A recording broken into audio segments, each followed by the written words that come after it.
Bonjour Martin Wink et Vincent Epp. Bonjour. Vous êtes tous deux respectivement violoncellistes et altistes du Quatuor Taurus. Est-ce que vous pouvez nous parler un petit peu de la création de ce quatuor qui est né en 2012 ?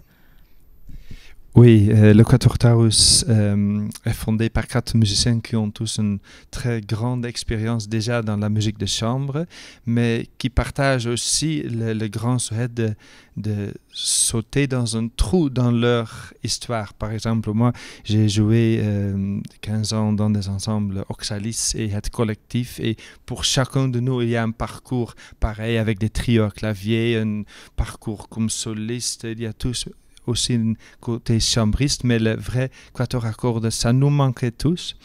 Et on a sauté dedans vraiment tout de suite avec des pièces du répertoire ultime quelque part. Notre premier concert, c'était des quatuors de Janáček. Donc, ce sont des pièces pour moi que j'ai toujours adorées depuis que j'étais jeune, et finalement je pouvais les jouer. Et puis il y a tous les programmes qu'on fait, qu'on crée, qu'on pense, qu'on joue. Ce sont des pièces, pour moi, c'est les répertoires ultimes. Bon, on peut demander Vincent aussi, mais ça me donne énormément de plaisir et d'énergie de m'engager à ce quatuor à cordes. Oui, c'est vraiment, disons, la forme avec le vivier de répertoire quand même le plus intéressant, je crois. Et c'est pour tout musicien à cordes, c'est quand même un grand challenge, je crois, et c'est quelque chose, on est tous attirés par ça, qu'on le veuille ou non, disons. C'est vraiment une espèce de nécessité pour tout un chacun, et c'est quelque chose avec quoi on apprend quand même beaucoup de choses aussi, je trouve. Oui, c'est aussi les compositeurs, les pièces même, qui nous enseignent tout le temps. C'est très très fort dans ce répertoire.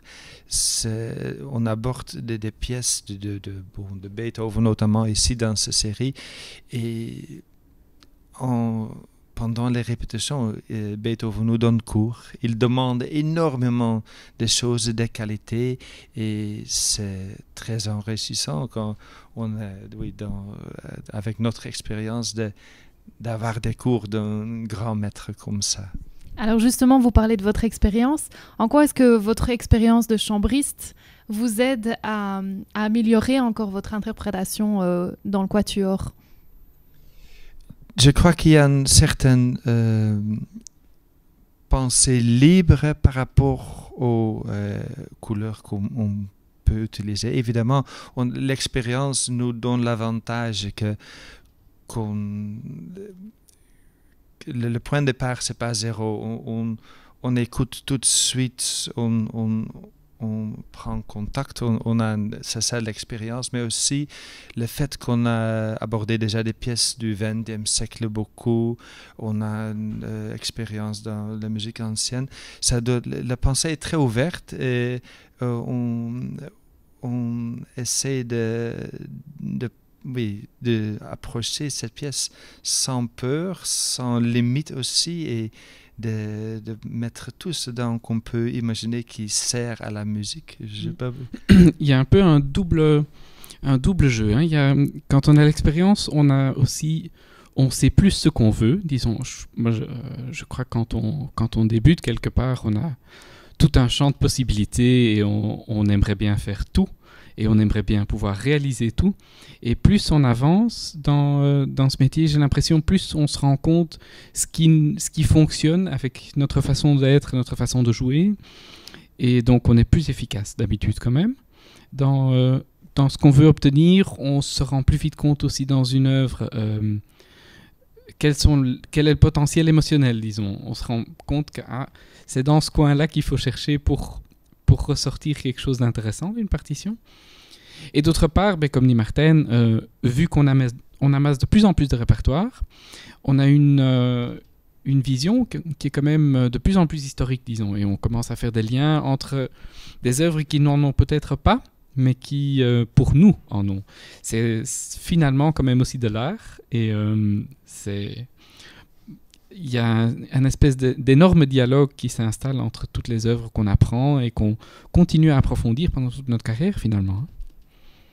Et pour ce festival, vous allez jouer le deuxième quatuor Razumowski de Beethoven. Est-ce que vous pouvez un petit peu nous parler de cette pièce ?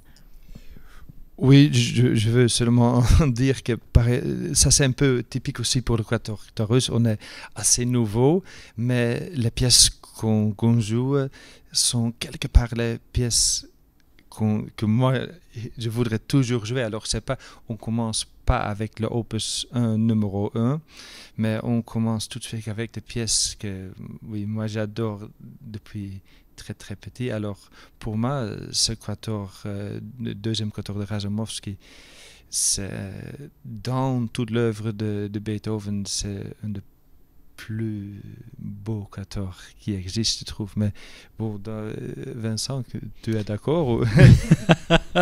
Oui, tout à fait. Hein. C'est vraiment une pièce absolument géniale. On peut être...